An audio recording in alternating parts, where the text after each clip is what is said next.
অবশেষে চীন সীমান্তে বাড়তি সেনা মোতায়েনের কথা স্বীকার করল ভারত। বৃহস্পতিবার লোকসভায় পররাষ্ট্রমন্ত্রী সুষমা স্বরাজ জানান, ডোকলাম সীমান্ত থেকে চীন সেনা প্রত্যাহার না করলে ভারতও পিছু হটবে না। উত্তেজনা প্রশমনে আলোচনার আগ্রহ ব্যক্ত করলেও সুষমার হুঁশিয়ারি, আত্মরক্ষার সব প্রস্তুতি আছে নয়াদিল্লির। এদিকে ভারতে হামলার জন্য পরমাণু বোমা প্রস্তুত রেখেছে চীন। সাবেক প্রতিরক্ষামন্ত্রী মুলায়ম সিং যাদবের এই বক্তব্য নিয়ে তোলপাড় চলছে দিল্লিতে। ভারত সীমান্তবর্তী ডোকলামে চীনের সড়ক নির্মাণ নিয়ে 1 মাস ধরেই চলছে উত্তেজনা। চীন সীমান্ত সম্প্রসারণের চেষ্টা করছে এমন শঙ্কায় সেখানে সেনা সমাবেশ ঘটে নয়াদিল্লি। পাল্টা অবস্থান নেয় চীনা বাহিনীও। ভারতীয় গণমাধ্যমের দাবি, 1962 সালের যুদ্ধের পর এমন উত্তেজনা দেখা যায়নি দুদেশের সম্পর্কে।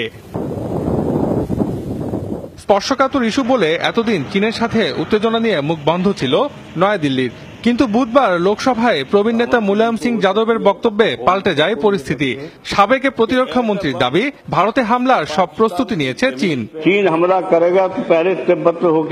আমি অনেকদিন ধরেই বলে আসছি, চীনের দিক থেকে ভয়াবহ বিপদ আসছে। সরকারকে সাবধানও করে এসেছি। চীন হলো ভারতের সবচেয়ে বড় শত্রু। পাকিস্তানের সঙ্গে হাত মিলিয়ে তারা ভারতকে আক্রমণের ছক কষে ফেলেছে। ভারতে হামলার জন্য তারা পাকিস্তানে পরমাণু অস্ত্র জড়ো করেছে। যাদবের বক্তব্য নিয়ে বিতর্কের মধ্যে বৃহস্পতিবার পার্লামেন্টে বিষয়টি নিয়ে কথা বলেন পররাষ্ট্রমন্ত্রী সুষমা স্বরাজ। সীমান্তে উত্তেজনার জন্য চীনকে দায়ী করেন তিনি। বলেন, একতরফাভাবে কেবল ভারতের সেনা প্রত্যাহারের সুযোগ নেই। সংকট সমাধানে চীনকে আন্তরিক মনে হচ্ছে না, বরং সীমান্তে তাদের কার্যক্রম যথেষ্ট উস্কানিমূলক। বিশেষ করে ডোকলাম সীমান্তের দিকে ধীরে ধীরে অগ্রসর হচ্ছে তারা, যা কিনা চীন, ভুটান ছাড়াও ভারতের স্বার্থের জন্য হুমকি। তবে বেইজিংকে এই বার্তা দেওয়াটা জরুরি যে আত্মরক্ষার সক্ষমতা ভারতীয়দের রয়েছে।